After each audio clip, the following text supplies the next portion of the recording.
In national news, it remains unclear whether Iran has nuclear capabilities after U.S. strikes on 3 major sites, while Iran's foreign minister warned of, quote, everlasting consequences and said the attack crossed the line. Now the U.S. is warning against retaliation. Willie James Inman reports from Washington.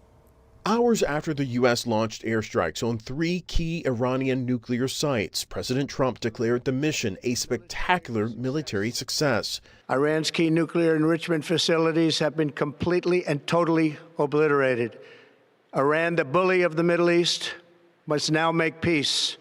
If they do not, future attacks will be far greater and a lot easier. During the strikes called Operation Midnight Hammer, B-2 bombers dropped bunker-busting bombs on the nuclear installations. The battle damage assessment is ongoing, but our initial assessment, as the chairman said, is that all of our precision munitions struck where we wanted them to strike and had the desired effect, which means especially in Fordo, which was the primary target here. On Face the Nation, Secretary of State Marco Rubio warned Iran against making any retaliatory moves against the U.S. or its interests. We'll see what Iran decides to do. I think they should choose the route of peace. We've done everything. We have bent over backwards, okay, to create a deal with these people. On Capitol Hill, Republicans mostly welcomed President Trump's decision, while some Democrats said the commander-in-chief should have consulted Congress first. I'm always open to new intelligence, but the procedure should have been that Congress was briefed before we decided to enter war and that we actually had a vote on it.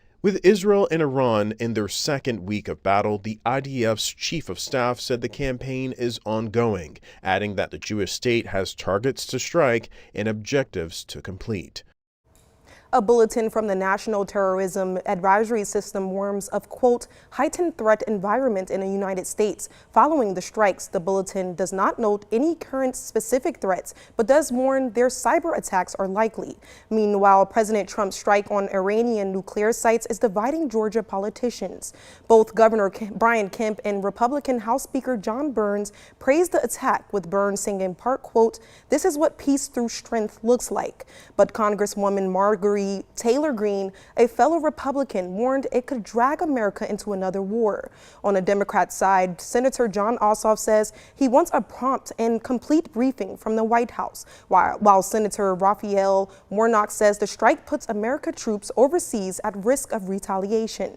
If the fight with Iran escalates, Georgia troops could be called into action. The state is home to several major military bases, including Robins Air Force Base, Fort Benning near Columbus, and Army Cyber Command at Fort Gordon in Augusta. Georgia has more than 120,000 total active duty National Guard and Reserve personnel.